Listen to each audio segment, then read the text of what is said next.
Et donc si je veux sortir de ma zone de confort, je le sais aussi, en ce moment même, l'idée est de prendre votre téléphone et d'appeler une personne parfaitement inconnue. Ça peut être très terrifiante. Je ne vous dis pas, je ne cache pas, le téléphone, il pèse 100 kilos. Je n'arrive pas à le soulever. Tellement lourd, je ne peux pas. Notre travail aujourd'hui, c'est vraiment de rendre aussi léger qu'une plume. Dans ce cas-là, le succès, la commission, la liberté financière, tout ce que vous voulez, se trouve juste un pas au-delà de la peur. Donc il faut survenir à la peur. Il faut avoir le courage de pouvoir soulever le téléphone, le prendre tout le temps. Ça, c'est votre outil de combat. Avec ça, vous allez en avant. Et nous allons faire ça ensemble. Le deuxième pilier, alors, j'espère que vous avez bien compris, sortir de sa zone de confort, c'est avoir le courage vraiment de prendre le téléphone et de sonner aux portes, de taper aux portes, d'aller vers les gens que vous ne connaissez pas et vous ne savez pas ce qui va venir vers vous. Vous ne connaissez pas les réactions, mais si vous êtes bien préparé, vous allez aussi maîtriser ceci.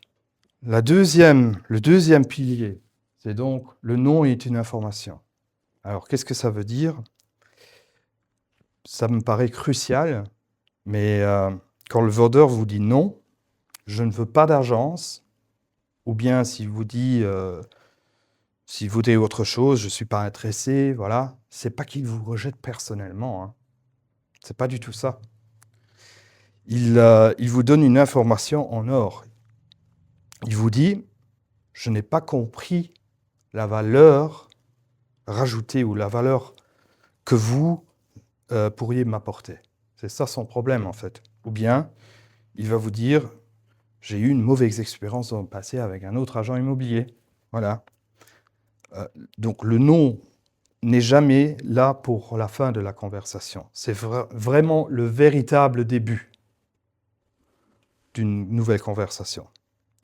Donc, c'est en fait l'invitation à poser les meilleures questions à ce moment-là. Pour passer au troisième pilier, c'est devenir la solution. Vous êtes la solution. Donc, il faut que vous répétiez dans votre tête, vous n'êtes pas des vendeurs de maisons, vous êtes des consultants. C'est bien une différence. Donc des chefs de projet, des experts en marketing, des psychologues, même des notaires.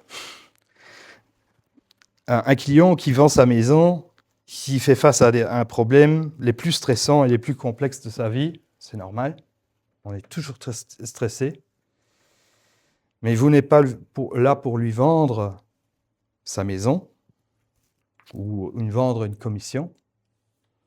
Vous êtes là pour prendre en charge son problème, son angoisse. Et vous êtes là pour lui apporter la solution la plus efficace et la plus rentable pour atteindre son but. Donc si vous atteignez cette posture de consultant expert, vous n'aurez jamais à vendre, je vais dire vendre. Les clients viendront vers vous et ils vous chercheront ensuite. Donc voilà, ceci est donc la fondation, ceci est vraiment la mentalité d'élite. Sans elle, aucune technique ne fonctionnera. Je pense que c'est clair pour tout le monde. Est-ce que... Oui, parfait. Donc maintenant, nous passons à la première compétence technique qui va changer votre business. Voilà. Donc, on peut continuer le slide. Voilà, parfait. Donc, ici, vous avez donc la compétence qui sépare l'amateur des pros. La qualification et la compétence fondamentale qui sépare les professionnels accomplis des amateurs dans le secteur immobilier. On a 4 points importants. D'évaluer précisément, c'est très important, parce que si vous faites une estimation et vous tapez à travers, c'est foutu. Voilà. Donc, qualifier consiste à évaluer les besoins, les motivations et les capacités des clients. Protégez votre temps. En maîtrisant cette compétence, vous protégez votre ressource la plus précieuse, c'est votre temps. C'est d'éviter de faire des visites pour des touristes, voilà, pour être très clair. Vous gâchez votre temps, c'est un temps de dingue que vous allez perdre si vous ne faites pas le filtrage avant et vous ne qualifiez pas les clients. Vous allez vous taper 3-4 heures de visite en journée pour des gens où ça ne sert à rien, qui n'ont pas les fonds par exemple, ou qui sont des curieux ou des rêveurs, voilà, il y a de tout, hein. Optimiser l'efficacité, le processus de la qualification permet d'optimiser l'efficacité de votre travail. Ben oui, c'est clair. Sélectionner les clients comme un filtre ou un étonnoir, la qualification aide à sélectionner les clients les plus prometteurs. Oui, vous allez plutôt chez le client qui va vous dire « Ah ben, je suis en divorce et voilà, ça ne va plus avec ma femme.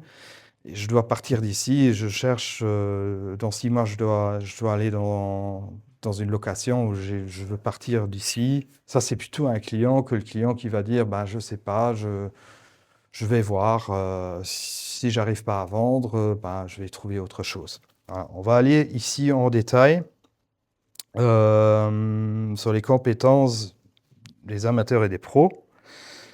Donc maintenant que nous avons la mentalité du chasseur, nous allons donc aborder les compétences qui, plus que tout autre, va déterminer le revenu et votre sérénité. Donc c'est quoi? C'est la qualification. Voilà.